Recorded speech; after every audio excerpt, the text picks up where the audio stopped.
नमस्कार। चलिए आज बात करते हैं सीखने के एक बहुत ही कमाल के सिद्धांत की, वॉल्फगैंग कोहलर का अंतर्दृष्टि सिद्धांत। अगर आप यूपी टेट, सी टेट या एसटीईटी जैसे किसी भी टीचिंग एग्जाम की तैयारी कर रहे हैं तो ये टॉपिक आपके लिए समझना बेहद जरूरी है। अच्छा, कभी सोचा है कि हम असल में सीखते कैसे हैं? क्या सब कुछ बस कोशिश करने और गलतियां करने से ही होता है? या फिर कभी-कभी दिमाग में अचानक से एक बत्ती जलती है, एक आहा मोमेंट आता है और सब कुछ साफ हो जाता है? आइए इसी सवाल का जवाब ढूंढते हैं। ठीक है, तो इस कमाल के आइडिया की जड़ तक चलते हैं। कोहलर असल में एक ऐसी सोच का हिस्सा थे जिसने साइकोलॉजी को देखने का तरीका ही बदल दिया, और उसे कहते हैं गेस्टाल्ट साइकोलॉजी। इस पूरी थ्योरी का जो बेस है वो इस जर्मन शब्द गेस्टाल्ट में छिपा है। इसका सीधा सा मतलब है पूरी चीज या समग्र रूप। मतलब चीजों को टुकड़ों में नहीं बल्कि एक पूरी तस्वीर की तरह देखना। और यही गेस्टाल्ट साइकोलॉजी का मूल मंत्र है कि संपूर्ण हमेशा अपने हिस्सों के जोड़ से बड़ा होता है।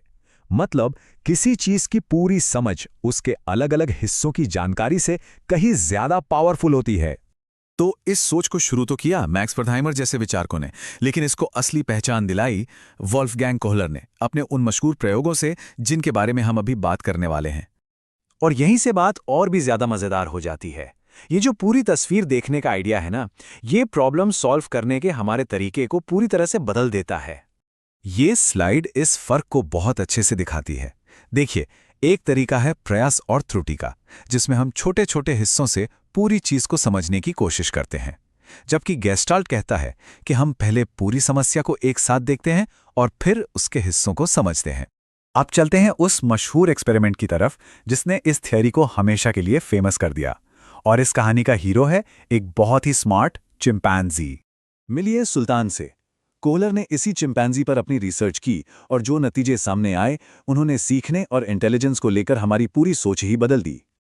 तो पहले एक्सपेरिमेंट में सिचुएशन कुछ ऐसी थी। सुल्तान एक कमरे में बंद था, छत से केले लटक रहे थे जो उसकी पहुंच से बहुत दूर थे, और जमीन पर कुछ खाली बक्से बिखरे पड़े थे। अब सुल्तान ने पहले तो खूब उछल कूद की, लेकिन बात नहीं बनी। फिर वो रुक गया, शांति से बैठ गया और चारों तरफ देखने लगा। और तभी अचानक उसके दिमाग की बत्ती जली। उसे बक्सों और केलों के बीच एक कनेक्शन दिखा और उसने फौरन बक्सों को एक के ऊपर एक रखा और केले हासिल कर लिए। दूसरे एक्सपेरिमेंट में चैलेंज थोड़ा और बढ़ा दिया गया। इस बार सुल्तान एक पिंजरे में था, केले बाहर थे और उसके पास दो छोटी छड़ियां थीं जिन्हें आपस में जोड़ा जा सकता था। एक छड़ी से कोशिश करने पर जब वो फेल हो गया तो उससे फिर से एक इंसाइट हुई। उसे अचानक समझ आया कि इन दोनों छड़ियों को जोड़कर एक लंबा औजार बनाया जा सकता है, और बस उसने वही किया और केलों को अपनी तरफ खींच लिया। तो यहां सबसे जरूरी बात क्या है? सुल्तान ने धीरे धीरे गलती कर करके नहीं सीखा। जो सल्यूशन था वो उसके दिमाग में एकदम से एक फ्लैश की तरह आया। और इसी को कोहलर ने कहा अंतर्दृष्टि से सीखना।